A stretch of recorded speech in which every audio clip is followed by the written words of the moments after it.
الحمد لله رب العالمين والصلاة والسلام على سيد المرسلين محمد وآله وأصحابه أجمعين.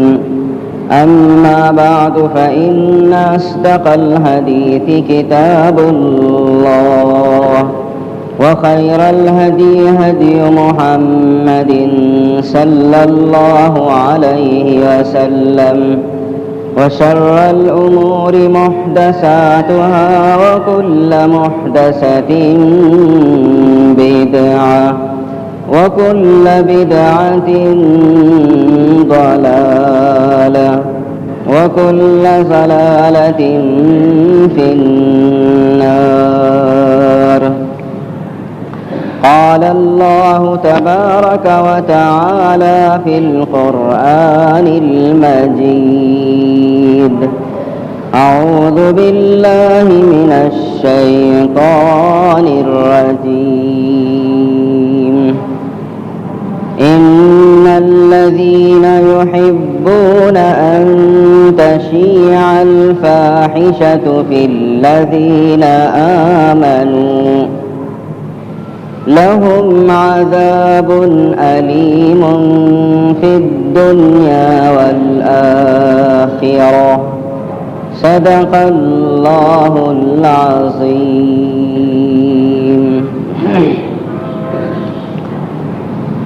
حاضرین کرام، اللہ تبارک و تعالی نے انسان کو جو اعضاء مرحمت فرمائے ہیں، سر سے لے کر پیر تک، یہ اللہ تبارک و تعالیٰ کے بہت ہی عظیم انعامات میں سے ہے. کوئی بھی عضو آپ لے لیں، آنکھ ہو، کان ہو، زبان ہو، مثلا اگر ماں کے پیٹ سے کوئی کسی چیز کو لیے بغیر آ جائے، مثال کے طور پر ماں کے پیٹ سے اگر کوئی اندھا پیدا ہو جائے تو تب پتہ چلے گا کہ یہ آنکھ جو خدا کی طرف سے بلا مانگے کسی کو مل گئی ہے، اس کی کیا قدر و قیمت ہے. اسی طرح ہمارے منہ میں جو 32 دانتوں کے درمیان زبان ہے، بظاہر دیکھنے میں ایک گوشت کا ٹکڑا جس میں کوئی ہڈی نہیں، آپ جس طرف چاہیں اسے پھرا لیں، موڑ لیں، جس طرح کی چاہے گفتگو کر لیں اور جس طرح چاہے اسے استعمال کر لیں، کوئی رکاوٹ نہیں، کوئی پوچھے گا نہیں، کوئی پکڑے گا نہیں. لیکن قرآن پاک کے اندر اللہ تبارک و تعالیٰ نے اس زبان کے سلسلے میں احکامات بیان فرمائے ہیں. ہم نے تم کو زبان دے دی، اس کا یہ مطلب نہیں ہے کہ تم اسے جیسے چاہے استعمال کر لو. ہم نے دی ہے، ہم بتاتے ہیں کہ اس کے استعمال کا طریقہ کیا ہے. ہم تم کو حکم دیتے ہیں کہ کس طرح کی باتیں تمہاری زبان سے نکلنا ہے اور کس قسم کی باتوں سے تمہاری زبانوں کو بچانا ہے. چنانچہ قرآن مجید میں اللہ تبارک و تعالیٰ نے ارشاد فرمایا: وَقُولُوا لِلنَّاسِ حُسْنًا، لوگوں سے گفتگو کرو، اپنی زبان کو استعمال کرو تو اس بات کا خیال ضرور رکھو کہ انسانوں سے گفتگو اچھی انداز سے ہونا چاہیے. ایسی گفتگو کہ سننے والے کے دل کو دکھ نہ پہنچے، ایسی باتیں تمہاری زبان سے نکلیں کہ کسی کے دل کو ٹیس نہ پہنچے. وَقُولُوا لِلنَّاسِ حُسْنًا، لوگوں سے بہت ہی اچھے انداز میں گفتگو کرو، اچھی باتیں پیش کرو. تمہاری زبان سے ایسے جملے، ایسی باتیں، ایسی گالیاں نہیں نکلنی چاہیے جس کی بنا پر کسی کے دل میں سوراخ پڑ جائے، کسی کے دل میں زخم آ جائے اور کسی کے دل کو دکھ اتنا پہنچے کہ وہ مرتے دم تک اس دکھ کو اور اس درد کو اور زخم کی تکلیف کو محسوس کرتا رہے. وَقُلْ لِعِبَادِي يَقُولُ الَّتِي هِيَ أَحْسَنُ، یہ دوسری آیت شریفہ ہے جس میں اللہ تبارک و تعالی حکم دے رہے ہیں. وَقُلْ لِعِبَادِي، اے پیغمبر صلی اللہ تعالی علیہ وسلم میرے بندوں سے کہیے، میرے بندوں کو میرا حکم سنائیے، میں نے ان کو زبان دی ہے اور میں ہی حکم دینے کا اہل ہوں۔ اے پیغمبر صلی اللہ تعالی علیہ وسلم میرے ان بندوں سے کہیے جن کو میں نے بولنے کی طاقت دی ہے، یقول التی ہی احسن، ایسے جملے اپنی زبان سے کہیں، ایسی باتیں اپنی زبان سے نکالیں، ہی احسن، جو بہت ہی عمدہ ہوں، کسی کو خوش کرنے والے، دکھ پہنچانے والے نہیں۔ یقول التی ہی احسن، اس لیے کہ ان الشیطان ینزغ بینہم، شیطان درمیان میں ہے، وہ بار بار چبوتا رہتا ہے، کسی کے دل میں بات ڈالتا ہے کہ یہ بات فلاں شخص کے سامنے کہو، فلاں کے سلسلے میں ایسی بات کہو، شیطان دل میں بات ڈالتا رہتا ہے، اس لیے کہ ان الشیطان کان للانسان عدوا مبینا، شیطان انسان کے لیے بڑا کھلا ہوا اور صاف و ظاہر دشمن ہے، اور اپنی دشمنی اس طرح جتاتا ہے کہ تمہاری زبان کسی کے خلاف کھلائے گا، کسی کے دل کو دکھانے کی بات تمہاری زبان سے نکالے گا، اور نتیجتاً دو مسلمانوں کو لڑا کر قہقہے مار کر شیطان ہنستا ہے، اور اسے اس وقت بڑی خوشی ہوتی ہے، اس وقت بڑا مسرور ہوتا ہے شیطان، جبکہ دو مومن اور مسلمان، بلکہ یوں کہیے کہ دو انسان آپس میں لڑتے ہیں، صاحب عقل، ذی ہوش، اور اس سے بھی بڑھ کر اگر صاحب ایمان لڑنا شروع کر دیں تو شیطان کو اس سے بڑی خوشی کی اور کیا بات ہو سکتی۔ اس لیے خدا نے نصیحت کی، قل لعبادی یقول التی ہی احسن، میرے بندوں کو میری نصیحت سنائیے، یقول التی ہی احسن، سوچ سمجھ کر جملہ نکالو، بات کرنے سے پہلے ذرا سمجھ لو، زبان سے کوئی لفظ نکالنے سے پہلے فیصلہ کر لو کہ کہیں میری اس جملے سے، میری اس زبان سے نکلنے والی بات سے کسی کے دل کو تیر تو نہیں چبھے۔ قل لعبادی یقول التی ہی احسن، یہی وجہ ہے کہ قرآن مجید ہی میں اللہ تبارک و تعالیٰ ارشاد فرماتے ہیں، ویل لکل ہمزۃ لمزہ، ویل کے معنی آتے ہیں تباہی، ہلاکت، بربادی، ہلاکت اور بربادی ہو اس شخص کے لیے۔ اور ایک روایت کے اعتبار سے ویل جہنم میں ایک درجہ ہے جو سب سے نیچے ہے۔ بہرحال آپ جہنم کا درجہ کہیے یا ہلاکت اور تباہی کہیے، اللہ تعالیٰ فرما رہے ہیں تباہی ہو، بربادی ہو اس انسان کے لیے، لکل ہمزۃ لمزہ، ہمزہ کہتے ہیں پیٹھ پیچھے برائی بیان کرنے والے۔ آپ اپنے گھر میں ہیں، میں میرے گھر میں ہوں، آپ کی برائی میں بیان کر رہا ہوں، آپ کے خلاف میں بول رہا ہوں، کوئی ضرورت نہیں، میرے پیٹ بھرنے کے لیے آپ کی برائی بیان کرنے کی مجھے کیا ضرورت ہے، لیکن عادت سے مجبور، فطرت سے مجبور، شیطان کا وسوسہ، دھوکہ، پیٹھ پیچھے برائی بیان کرنے والے کے لیے قرآن مجید میں کہا گیا کہ ویل ہے، تباہی ہے، بربادی ہے۔ لکل ہمزۃ لمزہ، اور لمزہ کے معنی آتے ہیں آمنے سامنے طعن و تشنیع کرنا، طنز کی گفتگو کرنا۔ کوئی آدمی سامنے ہے، آپ اسے اپنی زبان سے ایسے جملے استعمال کر رہے ہیں کہ اس کے اوپر طنز ہو رہا ہے، ہاتھ سے اشارے کر رہے ہیں جس سے اسے طنز ہو رہا ہے، آنکھ سے اشارے کر رہے ہیں جس کی بنا پر اس کے دل کو دکھ پہنچ رہا ہے، یہ سب داخل ہے لمزہ کے اندر، کہ طعن و تشنیع کر کے، خواہ وہ اپنی زبان سے ہو یا دیگر اعضاء سے ہو، دوسروں کے دلوں کو دکھانے والے، ویل، ایسوں کے لیے تباہی اور بربادی ہے۔ یہ جہنم کا وہ درجہ ہے جو جہنم میں سب سے زیادہ نیچے ہے۔ جہنم سب سے زیادہ نیچے کا درجہ کتنا بڑا ہے؟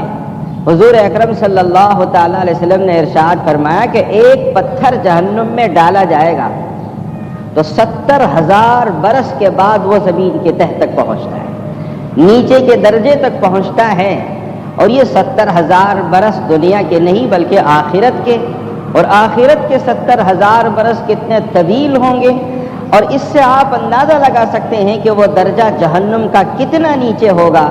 معمولی سے معمولی عقل رکھنے والا انسان بھی اس بات کو اچھی طرح سمجھتا ہے۔ اسی لیے اللہ تبارک و تعالیٰ نے ایک اور آیت شریفہ میں ارشاد فرمایا، ان الذین یحبون ان تشیع الفاحشۃ فی الذین آمنوا، بے شک وہ لوگ کہ جو بری باتوں کو مسلمانوں کے درمیان پھیلاتے ہیں، بری باتوں کو مسلمانوں کے درمیان پھیلاتے ہیں، گالی گلوچ ہو، کوئی غلط قسم کی افواہ ہو، کسی کا عیب ہو، طعن و تشنیع کی باتیں ہوں، بری باتیں جو مسلمانوں کے درمیان پھیلاتے پھرتے ہیں، لہم عذاب علیم، سن رکھو کہ ایسوں کے لیے بڑا دردناک قسم کا عذاب ہے۔ اب وہ دردناک عذاب کیسے ہوگا، نہ میں نے چکھا ہے نہ آپ چکھے ہیں، وہ تو وہاں جا کر ہی چکھنے پر پتہ چلے گا کہ وہ دردناک عذاب کیسے ہوتا ہے۔ خدا ہم سب کی بلکہ ساری دنیا کے مسلمانوں کی حفاظت کرے۔ لہم عذاب علیم، بری باتوں کو زبان سے نکالنا خدا کو پسند نہیں ہے۔ چھٹا پارہ قرآن مجید کا آپ کھولیں، سب سے پہلا جملہ آپ کو ملے گا، لا یحب اللہ الجہر بالسوء، بری بات علل اعلان کوئی اپنی زبان سے کہتا پھرے، لا یحب، خدا کو یہ پسند نہیں۔ گالی گلوچ ہو، اپنی زبان سے کسی کے عیب کو بیان کرنا ہو، کوئی بھی کچھ اپنی زبان سے اپنی غلط جملہ غلط الفاظ نکال رہے ہوں، اللہ کو پسند نہیں۔ لا یحب اللہ الجہر بالسوء، بری بات ظاہر کی جائے۔ یہی وجہ ہے کہ نبی اکرم صلی اللہ تعالی علیہ وسلم کی دو نصیحتیں بڑی پیاری ہیں، بہت عمدہ ہیں۔ نصیحت کو پسند کرنے والوں کے لیے یہ دو نصیحتیں جو ہمارے آقا محمد رسول اللہ صلی اللہ علیہ وسلم نے فرمائی ہیں، اپنے دل پر نقش کر کے رکھنے کی ضرورت ہے۔ پہلی نصیحت رسول اللہ صلی اللہ علیہ وسلم نے یہ ارشاد فرمائی، امسک علیک لسانک، ہمیشہ اپنی زبان کو اپنے قبضے میں رکھو۔ یہ نہیں چھوڑ دیا شتر بے مہار کی طرح جیسے چاہے چلی جا رہی ہے۔ شتر بے مہار کی طرح زبان کو استعمال نہیں کرنا چاہیے، جب ضرورت ہو اس وقت استعمال کرو، اور جب ضرورت نہ ہو تو اس زبان کو بند رکھنا ہی بہتر ہے۔ اور دوسری نصیحت اللہ کے رسول صلی اللہ علیہ وسلم نے ارشاد فرمایا، وابکی علی خطیئتک، اپنے خطاؤں کو، اپنے گناہوں کو، اپنی غلطیوں کو یاد کر کے اللہ کے سامنے کبھی کبھی رو لیا کرو، اپنی آنکھوں سے آنسو نکالا کرو کہ پروردگار جتنی نعمتیں ہیں سب تیری ہی ہیں، میں تیری نعمتوں کو استعمال کر کے گناہوں پر گناہ اور نافرمانیوں پر نافرمانی کر رہا ہوں، تو ہی ہے جو میرے اوپر فضل کر سکتا ہے، کرم کر سکتا ہے۔ کبھی اپنے گناہوں کو اور خطاؤں کو یاد کر کے رو لینا۔ یہ دو نصیحتیں بڑی قابل ہیں، ایک اپنی زبان کو قبضے میں رکھنا، دوسرا اپنے گناہوں کو یاد کر کے رونا۔ تو غرض یہ زبان جو اللہ تبارک و تعالیٰ نے دی ہے، حضرت امیر معاویہ رضی اللہ تعالیٰ عنہ نے رسول پاک صلی اللہ تعالیٰ علیہ وسلم سے پوچھا، یا رسول اللہ، ہم دنوں رات جو گفتگو کرتے ہیں، جو باتیں کرتے ہیں، کیا اس پر ہم کو مواخذہ ہوگا؟ کیا اس پر پوچھ ہوگی؟ اللہ تعالیٰ اس پر پکڑیں گے؟ تو پیغمبر اسلام صلی اللہ تعالیٰ علیہ وسلم نے ارشاد فرمایا، یقیناً بہت سے انسان تو صرف اپنی زبان کی وجہ سے اوندے منہ جہنم میں ڈالے جائیں، صرف اپنی زبان کے غلط استعمال کی بنا پر، غلط استعمال کیا، اس وجہ سے جہنم میں اوندے منہ ڈالے جائیں گے۔ صبح سے شام تک کا آپ جائزہ لے لیں، پتہ چل جائے گا کہ کتنی گالیاں ہم نے دی، کتنا جھوٹ ہم نے بولا ہے۔ آج کل تو خیر تجارت میں جھوٹ بولنا فیشن بن گیا ہے، کسی کی غیبت کر دینا ایک فیشن اختیار کر گیا ہے۔ تجارت میں بیٹھے ہیں، زبان کو غلط طریقے پر استعمال کرتے چلے جا رہے، لوگ کہتے ہیں بڑا چالاک قسم کا تاجر ہے کہ جو اپنی زبان کو استعمال کرتا ہے تو لاکھوں کما لیتا ہے۔ شریعت کی نظر میں یہ چالاک نہیں بلکہ مکار و عیار ہے، خدا کی نظروں میں بڑا ناپسندیدہ شخص ہے کہ خدا کی دی ہوئی زبان کو بڑے غلط طریقے سے استعمال کرتا چلا جا رہا ہے۔ حضور اکرم صلی اللہ تعالیٰ علیہ وسلم نے ارشاد فرمایا، اچھی بات کا اپنی زبان سے نکالنا بھی ایک صدقہ ہے۔ 10 پیسے دو تو صدقہ ہے، کسی کو اچھی بات آپ نے کہہ دی یہ بھی صدقہ ہے، مثال کے طور پر کوئی فقیر آپ کے پاس مانگنے کے لیے آیا، آپ اسے یوں بھی کہہ سکتے ہیں کہ دھتکارا، نفرت سے دیکھا، دھتکار کر پھٹکار کر اس کو بھگا دیا، بات ختم۔ لیکن اس سے اچھا جملہ استعمال کر کے بھی بھیج سکتے ہیں۔ اگر فقیر کو کچھ دیے بغیر آپ نے اچھا جملہ استعمال کر کے آگے بھیجا تو نہیں دینے کے باوجود آپ کے اچھے جملے پر ایک صدقہ آپ کو ضرور ملتا ہے۔ نبی اکرم صلی اللہ علیہ وسلم کی ایک اور حدیث ہے، آپ علیہ الصلوۃ والسلام نے ارشاد فرمایا، اچھا مومن، اچھا مسلمان، نیک اور صالح مومن وہ ہے جو اپنی زبان کو کم استعمال کرتا ہے، ہاتھوں کو زیادہ استعمال کرتا ہے۔ مطلب کیا؟ مطلب یہ کہ بیہودہ بکواس کم، کام زیادہ۔ کام کرنے والوں کی آج امت مسلمہ میں کمی ہے، بولنے والوں کی اگر آپ فہرست بنانا چاہیں تو سب بولنے والے ملتے ہیں، کام کرنے والے بہت کم ملتے ہیں۔ رسول پاک صلی اللہ علیہ وسلم ارشاد فرماتے ہیں، بولنا کم کرو، زبان کا استعمال کم کرو، کام زیادہ کرو۔ تم جو بھی کام کرتے ہو، پڑھانے والے پڑھانے کا کام کرتے ہیں، تجارت کرنے والے، ملازمت کرنے والے، جو بھی آپ کام کر رہے ہیں، کام زیادہ کرو، بولنا کم کرو۔ اچھا مومن وہ ہے جو بولتا کم ہے، کام زیادہ کرتا ہے۔ کام کم اور بکواس زیادہ، رسول اللہ صلی اللہ علیہ وسلم نے سرٹیفکیٹ دی، یہ کوئی اچھا مومن نہیں ہو سکتا کہ جو زیادہ باتیں کرتا ہے، کام بہت کم کیا کرتا ہے۔ حضور اکرم صلی اللہ علیہ وسلم نے ارشاد فرمایا، مجلس جمی تھی، فرمایا کہ اب ہماری مجلس میں ایک شخص آئے گا جس کی قسمت میں خدا نے جنت لکھی ہے۔ ایک شخص آ رہے ہیں جن کی قسمت میں خدا نے جنت لکھی ہے۔ ابو داؤد شریف کی روایت ہے، سارے صحابہ مڑ کر دیکھتے ہیں، کچھ دیر کے بعد مجلس میں داخل ہونے والے حضرت عبداللہ بن سلام رضی اللہ تعالیٰ عنہ تھے، جو پہلے اہل کتاب اور عالم تورات تھے۔ انہوں نے اسلام قبول کر لیا، بڑے اونچے درجے کے صحابی بن گئے۔ یہ داخل ہوئے جن کی قسمت میں جنت لکھی ہوئی ہے، اللہ کے رسول کی زبان مبارک سے بشارت نکلی۔ پوچھا گیا، ان سے معلوم کیا گیا کہ آپ کا عمل کیا ہے۔ حضرت عبداللہ بن سلام رضی اللہ تعالیٰ عنہ نے ارشاد فرمایا کہ 3 صفتیں میرے اندر ایسی ہیں کہ شاید خدا اور خدا کے رسول کو بہت پسند آئی۔ پہلی صفت یہ کہ بیکار کام میں نہیں کرتا۔ سمجھ میں آتا ہے؟ بیکار کام میری زندگی میں نہیں ہے، ایسا کام جس کا کوئی فائدہ نہ ہو، بیکار کام میں کبھی نہیں کرتا۔ دوسری بات یہ کہ بیکار بات نہیں کرتا، کہ میری اس زبان کو کبھی ایسی گفتگو میں استعمال کروں جس گفتگو کا کوئی فائدہ نہ ہو، یہ میری زندگی میں نہیں۔ اور تیسری بات یہ کہ میری اپنی زبان کو کسی مومن اور مسلمان کے عیبوں کے سلسلے میں استعمال نہیں کرتا کہ کسی کے عیب کو اچھالا جا رہا ہے، کسی کے عیبوں کو لوگوں کے سامنے بیان کر رہا ہے، کسی کو گالی دے رہا ہے، کسی کی عزت سے کھیلتا چلا جا رہا ہے، غیبت کرتا چلا جا رہا ہے۔ حضرت ابو ہریرہ رضی اللہ تعالیٰ عنہ راوی ہیں، نبی اکرم صلی اللہ تعالیٰ علیہ وسلم نے ارشاد فرمایا، سب سے بڑا گنہگار وہ ہے جو سب سے زیادہ بکواس کرنے والا ہو۔ سب سے بڑا گنہگار وہ ہے جو سب سے زیادہ بکواس کرتا ہے۔ گھنٹوں ہوٹلوں میں بیٹھ کے بکواس، گھنٹوں میدانوں میں بیٹھ کر بکواس۔ حضرت شارع ملا علی قاری رحمۃ اللہ علیہ اس حدیث کی شرح میں لکھتے ہیں کہ سب سے بڑا گنہگار وہ ہے جو سب سے بڑا بکواس کرنے والا ہو۔ کیوں؟ اس کی وجہ یہ ہے کہ جسے بکواس کی عادت ہوتی ہے، جسے بک بک کرنے کی عادت ہوتی ہے، آپ دیکھیں گے کہ وہ جھوٹ بھی بولے گا، غیبت بھی کرے گا، مسلمانوں کے عیبوں کو بھی اچھالے گا، طعن و تشنیع بھی کرے گا، لوگوں کے سلسلے میں اپنی زبان کو لمبی رکھے گا۔ جب یہ ساری چیزیں جمع ہو جاتی ہیں تو ظاہر ہے کہ اس کے بڑا گنہگار ہونے میں کوئی شک و شبے کی بات باقی نہیں رہتی۔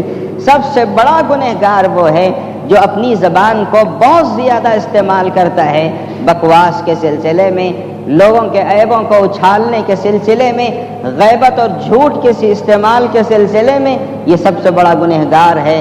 رسول پاک صلی اللہ علیہ وسلم نے ارشاد فرمایا ہے، باتیں 4 قسم کی ہوتی ہیں۔ ایک بات وہ ہے جو آپ کی زبان سے، ہماری زبان سے نکلتی ہے، جس کا کوئی فائدہ نہیں، جس کا کوئی نقصان نہیں۔ ایک بات ہم ایسی کرتے ہیں جس کا کوئی فائدہ بھی نہیں، نقصان بھی نہیں۔ ایسی باتیں کرنے سے خاموش رہ جانا بہتر ہے کہ جس کا فائدہ بھی نہیں ہے نقصان بھی نہیں ہے۔ ایک گفتگو، ایک بات وہ ہوتی ہے جو انسان کی زبان سے نکلتی ہے، اس سے دوسروں کو نقصان پہنچتا ہے۔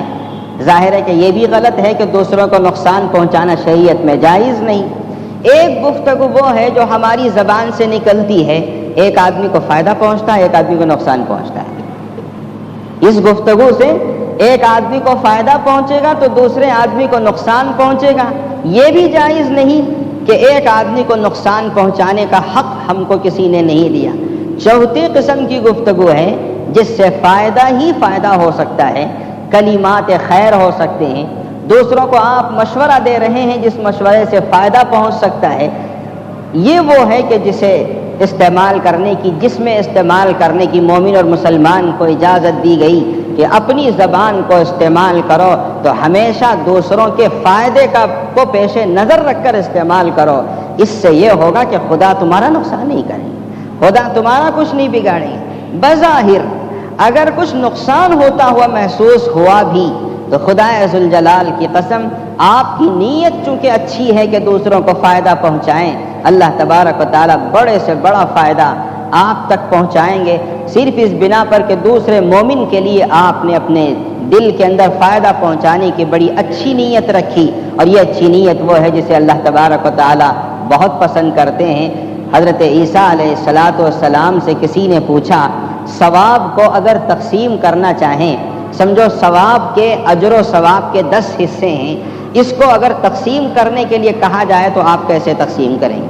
تو خدا کے پیغمبر حضرت عیسیٰ علیہ السلام نے فرمایا میں ایسے تقسیم کروں گا 9 حصے ثواب کے خاموشی کے لیے، 9 حصے ثواب کے خاموشی کے لیے، اور 1 حصہ لوگوں سے کم ملنے کے لیے۔ یہ ہے میری تقسیم کے 9 حصے اجر و ثواب کے خاموشی کے لیے ملیں گے۔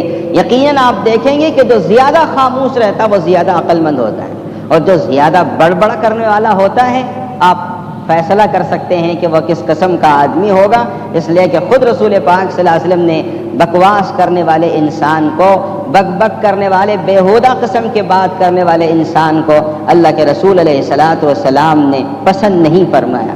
یہی وجہ ہے حضرت امام شافعی رحمۃ اللہ علیہ سے کسی نے پوچھا حضرت یہ عقل کو بڑھانے کے لیے، ہماری جو عقل ہے اس عقل کو ترقی دینے کے لیے کوئی راستہ ہے؟ انسان کی جو عقل ہے اس عقل کو بڑھایا جائے، اس عقل کو ترقی دی جائے، اس عقل میں بڑھوتری ہو، اس کی کوئی ترکیب ہے؟ تو حضرت امام شافعی رحمۃ اللہ علیہ نے فرمایا ہاں، اس کی ترکیب یہ ہے کہ آدمی مومن اور مسلمان 3 باتوں کو اختیار کرے، عقل میں بڑھوتری ہوگی، عقل میں جلا پیدا ہوگی، عقل میں خدا کی طرف سے نور آئے گا، تمیز اور فیصلہ کرنے کی صلاحیت اس کے اندر پیدا ہوگی۔ اس میں پہلی بات حضرت امام شافعی رحمۃ اللہ علیہ نے ارشاد فرمایا، پہلی بات یہ ہے کہ علماء کرام کی صحبت اختیار کرو، علماء حق کی صحبت اختیار کرو، جو واقعی میں علماء ہوں، جو پڑھے لکھے علماء ہوں، جن کے پاس واقعتاً علم ہو۔ آج کل تو علماء سمجھیے لباس کی بنا پر بھی علماء بن گئے ہیں۔ کسی نے شیروانی پہن لی، آپ دھڑلے سے کہتے مولوی صاحب ادھر آئیے۔ میں حیران رہ گیا، ایک موقع پر ایک صاحب ایسے ہیں کہ جن کو سمجھیے کہ کچھ پڑھنا لکھنا نہیں آتا، قرآن و حدیث پڑھنا تو دور کی بات اور مسئلے مسائل تو دور کی بات، اردو انگریزی کوئی بھی ڈھنگ سے ان کو پڑھنا نہیں آتا، صرف اس بنا پر کہ سوٹ بوٹ میں ہیں اور ان کا بینک بیلنس بڑا ہے۔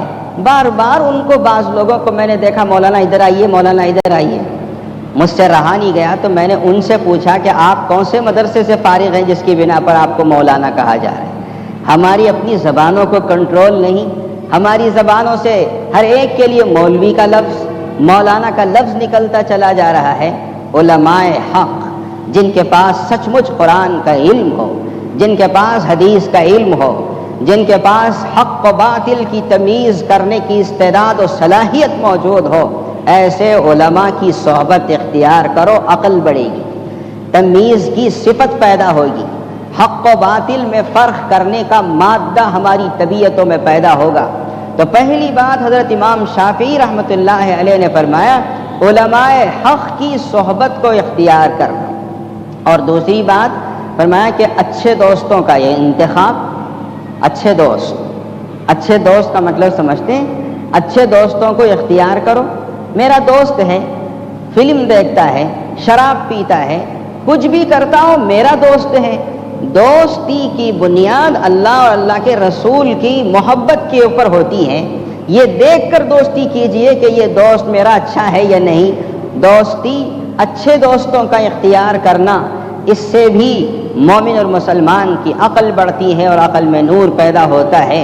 اور تیسری بات جو حضرت امام شافعی رحمۃ اللہ علیہ نے ارشاد فرمائی ہے وہ ہے اس وقت جو موضوع کے مطابق ہے کہ مومن اور مسلمان کو اپنی عقل بڑھانے کے لیے ضروری ہے اپنی زبان کو بیکار اور بیہودہ باتوں سے بچائے رکھے۔ اپنی زبان کی حفاظت بیکار قسم کی باتوں سے، غلط قسم کی باتوں سے اور غیبت سے، جھوٹ سے، ان ساری غیر غلط قسم کی باتوں سے اپنی زبان کو بچائے رکھے۔ ان تین باتوں کا جو اہتمام کرے گا اس کی عقل بڑھے گی، اس کی عقل میں نور پیدا ہوگا۔ اور یقیناً حضرت امام شافعی رحمۃ اللہ علیہ نے یہ جو تین باتیں بیان کی ہیں، آپ اگر رسول اللہ صلی اللہ علیہ وسلم کی حدیثوں کا مطالعہ کریں تو آپ کے سامنے یہ بات نکھر کر آ جائے گی کہ حضرت امام شافعی رحمۃ اللہ علیہ نے یہ تینوں باتیں حدیثوں کی روشنی میں ارشاد فرمائی۔ حضرت مالک ابن دینار رحمۃ اللہ علیہ بڑے اونچے درجے کے بزرگ گزرے ہیں۔ حضرت مالک ابن دینار رحمۃ اللہ علیہ نے ارشاد فرمایا کہ جس انسان میں زندگی میں بیکار باتیں کرنے کی عادت ہوتی ہے، خامخواہ بکواس، خامخواہ بیہودہ قسم کی باتیں، گھنٹوں باتیں کرتا چلا جا رہا ہے، فائدہ کیا ہے؟ صفر، کچھ فائدے کی بات نہیں۔ بیکار قسم کی باتوں میں اپنی زبان کو گھنٹوں استعمال کرنے والوں میں کچھ باتیں ایسی پیدا ہو جاتی ہیں جن باتوں کو سمجھیے کہ اسے نحوست کہا جائے گا۔ تین قسم کی نحوستیں پیدا ہو جاتی ہیں۔ حضرت مالک ابن دینار فرماتے ہیں جو اپنی زبان کو بیکار بیہودہ باتوں میں استعمال کرتا ہے اس میں تین قسم کی نحوستیں پیدا ہوتی ہیں۔ پہلی بات یہ کہ اس کا دل سخت ہو جائے، پہلی بات یہ کہ اس کا دل سخت ہو جائے گا، پتھر کی طرح سے سخت ہو جائے گا، کوئی حق بات اس کے دل کے اوپر کبھی اثر نہیں کرتی، کوئی حق بات اس کے دل کے اوپر کبھی اثر نہیں کرتی۔ اور دوسری بات یہ کہ بیکار اور بیہودہ باتیں کرنے والا انسان سست اور کاہل بن جاتا ہے، کوئی کام اس سے نہیں ہوتا، سست اور کاہل بنے گا، کام اس سے نہیں ہوتا۔ ظاہر ہے کہ ابھی میں نے کہا جسے باتیں کرنے کی عادت ہوتی ہے وہ کام کہاں سے کرے؟ اللہ کے رسول صلی اللہ علیہ وسلم نے خود ہی ارشاد فرما دیا ہے کہ باتیں کم کرو، کام زیادہ کرو۔ حضرت مالک ابن دینار غالباً اسی حدیث کی روشنی میں فرما رہے ہیں جسے بیکار کاموں اور جسے بیکار باتوں کی عادت ہوتی ہے وہ انسان بڑا سست و کاہل ہو جاتا ہے، کوئی کام اس سے ہو نہیں پاتا۔ اور تیسری نحوست حضرت مالک ابن دینار نے جو کہی ہے وہ قابل توجہ ہے۔ فرمایا کہ بیکار و بیہودہ باتیں کرنے والے انسان کے رزق میں برکت نہیں ہوتی، اس کے رزق کو اللہ تبارک و تعالیٰ کم کر دیتے ہیں، برکت نہیں ہوتی۔ غالباً یہی وجہ ہے کہ لقمان حکیم سے ان کے مالک نے کہا کہ بکری ذبح کرو، اس میں سب سے اچھی چیز جو ہے اسے اٹھا کر لاؤ اور پکا کر ہمارے سامنے حاضر کرو۔ تو لقمان حکیم نے زبان و دل دونوں کو کاٹ کر پکایا اور پکا کر مالک کے سامنے، آقا کے سامنے پیش کر دیا۔ بات آئی گئی، دوسرے دن، تیسرے دن پھر ایک موقع پر کہا کہ بکری ذبح کرو اور جو سب سے خراب چیزیں ہیں اس جانور میں اسے ہمارے سامنے پکا کر پیش کرو۔ تو مالک ابن حضرت لقمان حکیم نے وہی زبان و دل دوسری مرتبہ بھی سامنے پکا کر لا کر حاضر کر۔ مالک نے پوچھا اے لقمان یہ کیا بات ہے؟ میں نے کہا اچھی چیزیں پیش کرو تو زبان و دل، اور آج میں نے کہا کہ خراب چیزیں پیش کرو تو زبان و دل، اس کا مطلب کیا ہے؟ لقمان حکیم نے کہا انسان کی زبان اور دل یہ اگر اچھے نہج پر قرآن و حدیث کی روشنی کے مطابق عمل کرنا شروع کرے تو اس سے بہتر کوئی چیزیں نہیں، اور اگر یہ غلط طریقے پر چلی جاتی ہیں تو اس سے بدتر کوئی چیزیں نہیں ہوتی، اس سے بدتر کوئی چیزیں نہیں۔ دل ہے غلط طریقے پر غلط قسم کی باتوں کو اپنے دل میں بھرتا چلا جا رہا ہے. زبان ہے غلط طریقے پر استعمال ہوتی چلی جا رہی ہے. اللہ کے رسول صلی اللہ علیہ وسلم نے ارشاد فرمایا اسی زبان کو غلط استعمال کرنے سے بے حد و حساب انسان ایسے ہیں کہ جو جہنم میں اوندھے منہ ڈالے جائیں گے. اپنی زبان کو غیر غلط طریقے سے استعمال کرنے سے محفوظ رکھیے. غیبت نہ ہو, جھوٹ نہ ہو, غیر غلط قسم کی باتیں نہ ہو, دوسروں کے عیبوں کو اچھالنے میں زبان استعمال نہ ہو. یقیناً ایک دن ہم کو اس مقام پر جانا ہے جہاں ان سب کے لیے ہم کو جواب دینا ہے. اس سب چیزوں کے لیے ہم کو جواب دینا ہے. جھوٹ پر مجھے یاد آیا, ایک بستی میں اللہ والے رہتے تھے. بستی سے رخصت ہونے لگے, بڑے زمانے دراز سے رہتے تھے, اب رخصت ہو رہے ہیں. تو بستی والوں نے کہا حضرت مت جائیے. بہت اصرار کیا, رکے نہیں, جانے کے لیے تیار ہو گئے. تو حضرت سے کسی نے پوچھا حضرت آپ کہاں جا رہے ہیں, اس کا عطا پتہ بتا دیں تاکہ اگر ہم آپ سے ملنا چاہیں, ملاقات کرنا چاہیں تو آسانی اور سہولت کے ساتھ آپ کے پاس آ سکیں. تو ان بزرگ نے کہا میں جھوٹوں کے محلے میں جا رہا ہوں, میں جھوٹے لوگوں کے محلے میں جا رہا ہوں. اگر مجھے تلاش کرنا ہے, ملنا ہے تو وہاں آ کر مل لو. یہ جھوٹے لوگوں کا کوئی محلہ ہے؟ آج تو پوری دنیا جھوٹوں کی بنی ہوئی ہے. جھوٹوں کا کوئی محلہ ہے کہ جہاں یہ بزرگ تشریف لے جا رہے ہیں, چلے گئے. ایک مرید کو خیال ہوا کہ حضرت سے ملیں, فلاں قریے کو پہنچے جہاں حضرت پہنچے تھے, اور پوچھنے لگے لوگوں سے وہ جھوٹوں کا محلہ کہاں ہے, وہ جھوٹوں کا محلہ کہاں ہے. جو بھی سنتا تھا ہنس پڑتا تھا کہ جھوٹوں کا بھی کوئی محلہ ہوتا ہے کہ سب ایک جگہ جمع ہو جائے. آخر مجبور ہو کر نہیں ملیں گے یہ تصور کر کے واپس ہو رہا تھا کہ قبرستان کے اوپر سے گزرا تو دیکھا وہ اللہ والے قبرستان میں بیٹھے. پوچھا بات کیا ہے؟ اللہ والے نے کہا کہ ارے تمہارے لیے پتہ آسان تھا, جھوٹوں کا محلہ یہی تو ہے, یہ قبرستان جھوٹوں کا محلہ ہے, یہ قبرستان جھوٹوں کا محلہ ہے. بات کیا ہے؟ حضرت سمجھ میں نہیں آئی. تو اللہ والے نے سمجھایا جھوٹوں کا محلہ یہی ہے, اس لیے کہ انسان یہ کہتا ہے کہ میرا گھر, میرا مال, میری دولت, میری جائیداد, اس سے بڑا کتنا جھوٹ ہے. اس کے لیے تو 2 گز زمین کے علاوہ کچھ بھی نہیں, اور یہ کہہ رہا ہے کہ ساری دنیا میری ہے. اس سے بڑا جھوٹ اور کیا ہو سکتا ہے؟ یہ شداد, یہ فرعون, یہ حامان جنہوں نے کہا دنیا کے اندر یہ حکومت میری, یہ خدائی میری, یہ مال و دولت, یہ سیم و زر میرا, سب چھوڑ چھاڑ کر ان کے پاس اگر کچھ ہے تو 2 گز کی زمین ہے, میرا میرا کہنے والا یہ جھوٹا انسان, سب یہاں آتے ہیں, یہ جھوٹوں کا محلہ ہے. غرض اپنی زبان کو جھوٹ سے بچائیے, غیبت سے بچائیے, دوسروں کی عزتوں سے کھیلنے سے بچائیے. یہ زبان, یہ گوشت کا لوتڑا چاہے تو ہم کو جنت میں داخل کرے گا, اور اگر اس زبان کی حفاظت نہ کی گئی اور آپ نے اسے جیسے چاہے استعمال کرنا شروع کر دیا تو پھر یہی گوشت کا معمولی سا ٹکڑا جہنم میں اوندے منہ گرانے کے لیے سبب بنے گا. ابو بکر صدیق رضی اللہ تعالیٰ عنہ آخری گھڑیوں میں انتقال سے پہلے آنکھوں میں آنسو لیے ہوئے کہہ رہے تھے مجھ کو اس نے تباہ کیا, اور اپنی زبان کو کھینچ کھینچ کر بتا رہے تھے مجھ کو اس نے تباہ کیا, مجھ کو اس نے تباہ کیا. قریب میں حضرت ربیع ابن خیثم موجود تھے, وہ رو رہے تھے, کہہ رہے تھے یہ خلیفہ اول کہہ رہے ہیں کہ زبان نے ان کو تباہ کیا, حالانکہ زندگی میں میں نے ان کو دیکھا کہ منہ میں اتنا بڑا پتھر رکھے رہتے تھے کہ کبھی کوئی غلط بات نکلنے نہ پائے. جنہوں نے منہ میں پتھر رکھ کر زندگی گزاری تاکہ کوئی غلط جملہ نکل نہ سکے, وہ آخری گھڑیوں میں زبان کو پکڑ کر رو رہے ہیں, اور ہماری زبان شتر بے مہار کی طرح چلی جا رہی ہے, اور ہم کو کوئی خوف نہیں, کوئی خشیت نہیں, اللہ کے سامنے جواب دہی کا کوئی ڈر نہیں. خدا ہی ہم سب کو توفیق عطا فرمائے کہ ہم اپنی زندگی کو سنبھالیں, ہماری زبانوں کو سنبھالیں, اور ہم اپنے آپ کو ایسا بنائیں کہ خدا کا خوف ہو, ہمارے دلوں میں خدا کی خشیت موجود ہو. آخر میں حضرات 2-3 باتیں آپ سے کرنی ہیں. پہلی بات تو یہ ہے, اس سے پہلے بھی میں نے آپ سے عرض کیا ہے, ہمارے ہاں مسجد میں جنازے آتے ہیں, دوسری مسجدوں میں بھی آتے ہیں, اس میں مرد و عورت دونوں کے جنازے ہوتے ہیں.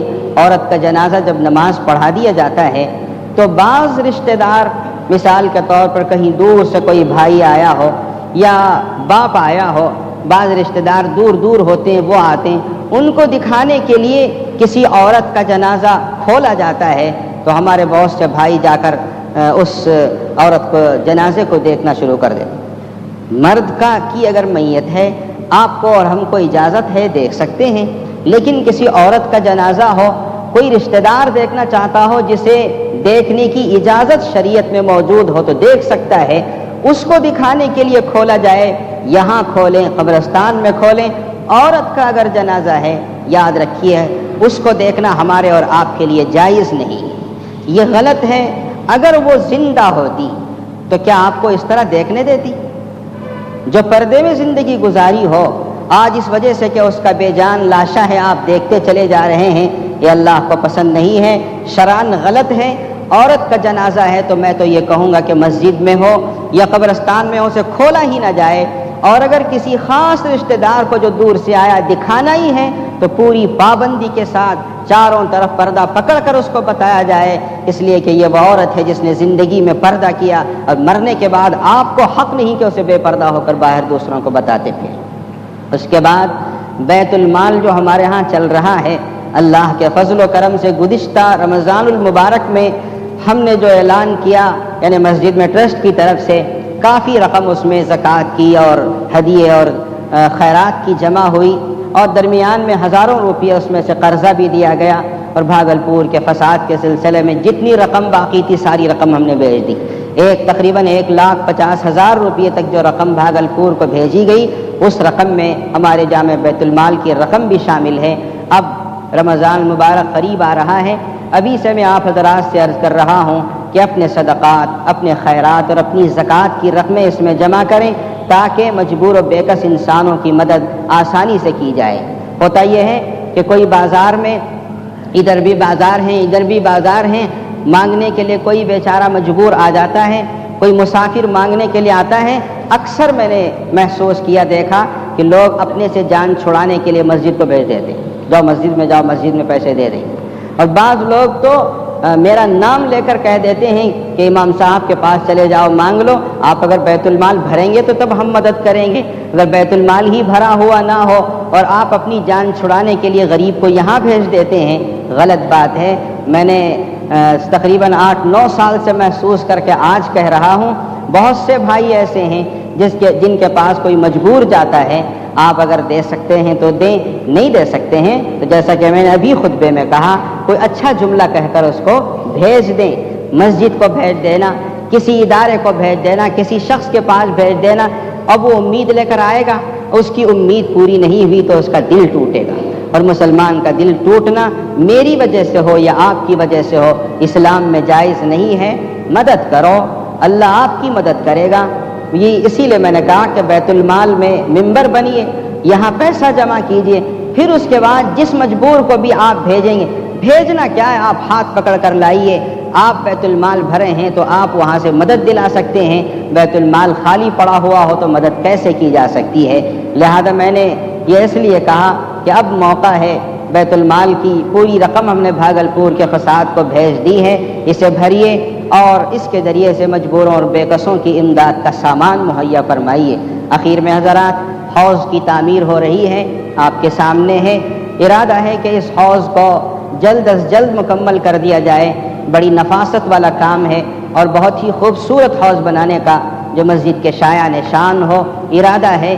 اس کے لیے تقریباً 1.5 لاکھ روپے تک کا صرفہ ہے، لیکن اس سے پہلے یہ ہے کہ اس حوض کی تعمیر مکمل ہو، اس میں پانی بھرا جائے، اوپر کی چھت کا مکمل ہونا ضروری ہے۔ پلاسٹک کی جو چھت اوپر ڈالی جا رہی ہے وہ چھت مکمل ہوگی تو حوض میں پانی بھرا جا سکے گا، چھت اگر مکمل نہ ہو اور پانی بھر دیا جائے کچرا پڑے گا، پرندوں کی بیٹ پڑے گی اور اس طرح وضو کے لیے کرنے میں کراہت محسوس ہو سکتی ہے۔ تو سب سے پہلا کام یوں سمجھیے کہ اس چھت کو مکمل کرنا ہے، جو خود بھی 1.5 لاکھ روپے کی چھت ہے، پلاسٹک کی چھت ہے، اور اس کے بعد یہ حوض کا کام انشاءاللہ العزیز رمضان المبارک تک، بلکہ سمجھیے اس سے پہلے مکمل کر دینے کے عزائم اور ارادے ہیں۔ اللہ تبارک و تعالیٰ سے دعا ہے اللہ تعالیٰ آپ کو طاقت دے، توفیق دے، اور جس طرح کا جذبہ اللہ نے آج تک دیا ہے اس جذبے کو برقرار رکھے اور مسجد کی تعمیر جلد از جلد مکمل ہو۔ ابھی آج میرے ایک محترم بزرگ سے ملاقات ہوئی، وہ کہہ رہے تھے تجارت کے سلسلے میں دور دور جاتے ہیں، گجرات جاتے ہیں، وہاں کے بارے میں کہہ رہے تھے کہ ہم مسجد میں جاتے تھے نماز پڑھنے کے لیے، تو لوگ بیٹھتے تھے ہمارے اطراف بیٹھ کر جامع مسجد کی تعمیر کے سلسلے میں باتیں پوچھتے تھے، ایسے جیسے کہ لوگ حج کی باتیں پوچھا کرتے ہیں، جیسے حج کے واقعات پوچھا کرتے ہیں، اس طرح جامع مسجد کی تعمیر کے بارے میں پوچھا کرتے تھے کہ سچ مچ عرب سے کوئی فنڈ نہیں آیا، سچ مچ رسید بک لے کر چندہ کرنے کے لیے باہر نہیں نکلے، 1 کروڑ تک کا کام اس طرح مکمل ہو گیا، جیسے لوگ تعجب سے حج کی باتیں پوچھا کرتے ہیں، اس طرح ہمارے سے جامع مسجد کی تعمیر کی باتیں پوچھتے، سن کر ایسی بہت سی باتیں سننے میں آتی ہیں۔ اللہ تبارک و تعالیٰ نے یہ مثال قائم کر دی آپ کے ذریعے سے۔ دعا ہے اللہ تبارک و تعالیٰ سے کہ ایسی مثالیں بار بار قائم ہوں، کئی جگہوں پر قائم ہوں، اور جو امداد، جو نصرت و معاونت آپ کرتے چلے جا رہے ہیں، اللہ تبارک و تعالیٰ اسے بے انتہا شرف قبولیت عطا فرمائے، اس کو سبب و ذریعہ بنا کر ہماری زندگیوں میں رحمتیں اور برکتیں نازل کرے، ہماری اولاد و احفاد کو بھی اس کی برکتیں عطا فرمائے، ہماری نسلوں تک اس کے فوائد پہنچائے، اور قیامت کے دن اللہ تبارک و تعالیٰ اسی کو سبب بنا کر ہماری نجات کا سامان مہیا فرما دے۔ بارک اللہ لنا ولکم بالقرآن العظیم ونفعنا وإیاکم بالآیات۔